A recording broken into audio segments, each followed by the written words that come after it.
about depression, angst, and here with the Harry Potter culture, you know, we have our own Brock scene, and it's just like they attack everything with using sorcery. Like with Emo scene, they use cutting, and I know that's like, you know, they get into one segment of the culture aspect, and they just attack it like crazy. Yeah, I think though the difference in that is that you literally can't, no matter what Laura Mallory says, take up Harry's sorcery when you're done reading. But you can be encouraged to cut, which is a serious problem, you know. So I think there are similarities there, but Harry Potter in general, you take away more of the moral goodness than the I need to go cast a Locomora right now. You know? Locomora would be a very cool spell. Tom? Laura Mallory. It's not stated, but it seems pretty thoroughly implied that she's one of those people who believes only Christians go to heaven. So if everyone else is going to hell, does she care if people who are Jewish or Hindu read Harry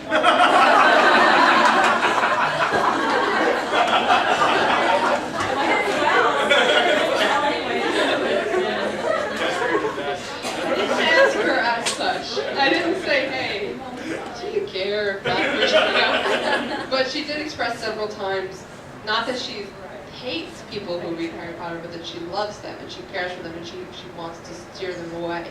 So any people who are Catholics. So she's a missionary. So her idea is to go. I mean, she literally had her missionary materials next to us. You know, I mean, like a big. She could flip to any page of the Bible like that. You know, so yeah, I think she would just be more interested in putting God into their lives, putting Jesus into their lives. You know. Yes, she is married. She's. I saw a picture. She showed me a picture. They look like the picture perfect, normal, happy American family. There's an X-Files episode there. I think she's probably against the X-Files as well. I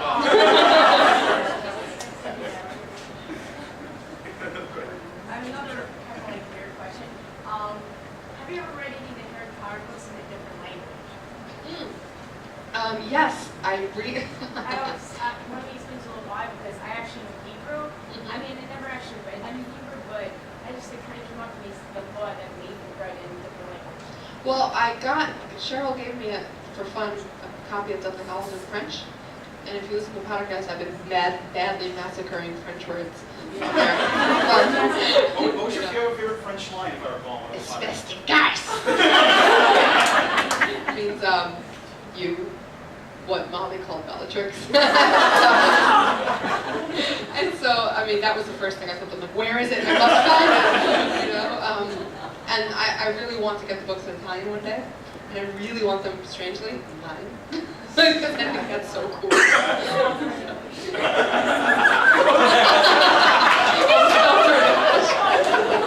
be great.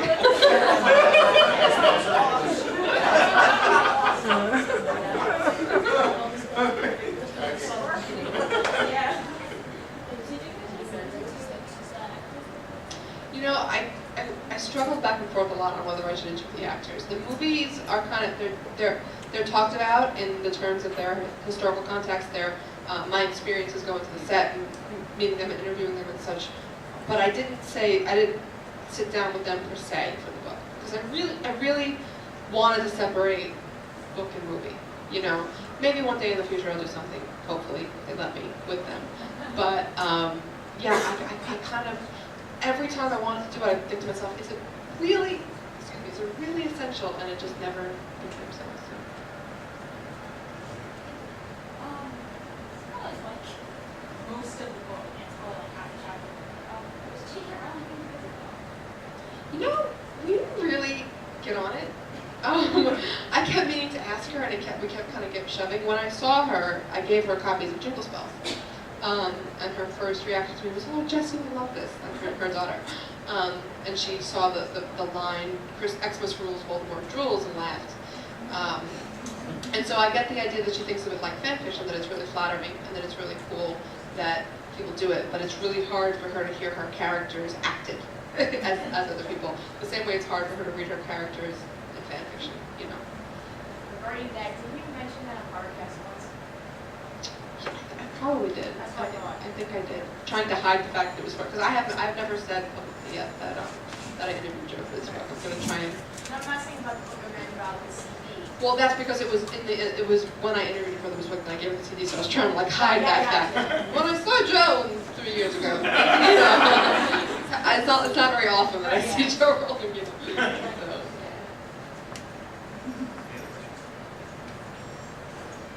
So. Quiet bunch of Harry Potter fans. Well, what do you have to do with Potter Mass and you have sort of a sense of is it going to go on? We're gonna keep it going as long as we feel there's fun to be had there. And with John Noe around, there's almost always fun to be had. Yeah, I can't see it. We have no immediate plans. I mean, once the seventh movie comes out, it's like, what are we doing? Are we spinning our wheels? You know, we'll see. But yeah, for right now, maybe if things get very crazy, maybe we'll make it every other week. But somebody's shaking their head. But you know, sometimes it's great and light and easy, and sometimes you have weeks like this, which if you've heard podcast this week, it's just an editing disaster because it was such a mess. It took us 3 hours. It was hard to hear. No, see, it was under an hour. It was under, but that's because they had to cut out all the junk that was unsalvageable, you know. So. I always make sure podcasts are no podcast. Oh my God! It took us like 5 extra days to put it up this week. I'm so sorry. Can you tell us a little bit about LeakyCon? LeakyCon. You're all going, right? Yeah. Make sure you're on the list, the intent to attend list. Go to LeakyCon.com, you can sign up because you'll get notified when registration is going to open, which is fairly soon. Because we've had so much reaction that there's a danger that it will sell out within a week. So, you know, get your tickets immediately because I don't want anybody here to go. We're gonna have a ball. First of all, we're having a party at Terminus it's a LeakyCon sponsored dance party. You know, we tried to have a dance party at Prophecy and it kept getting shut down. And so, Is that the famous common room party? well, it was the night before the famous common room. Well, it was the famous common room party that got shut down. And then the next night we said, no, we will not let this happen. We need to have a dance party. And we found some room. And it is unreal that we did not get kicked out of that hotel because it was so loud. Ben Chin comes down from the 8th floor. We're on the 5th floor. And he comes and he looks and he goes, we can hear you 3 floors up. I said, okay, well, just hang out. We never got complained about. So it was room 514, and we keep calling this room of requirement. So because it was so hard to have a dance party there, we specifically wanted to have a dance party sponsored by LeakyCon, so we can show you what LeakyCon is really mostly going to be, which is celebrating the actual Harry Potter canon, celebrating what we have been as fans, and not celebrating in what ways we can move it around. You know, which the conferences are awesome. I love them. We always have a great time. But once in a while, I get a little feeling like some people are a little bit more excited about their fan fiction, which is awesome. Fan fiction is great. Do have fun, write fan fiction. But sometimes I feel like people think it's more valid than the canon, and so and we want to just really reinforce the idea that this is Harry Potter, and this is what we've come together over, and let's celebrate it. Celebrate Joe's canon. And celebrate fan fiction too, but just not, you know, to the nth. We're gonna have a lot of guests, good guests. Is there going to be a Wizard Rock concert tied to LeakyCon? Yeah, definitely. We're working out exactly how.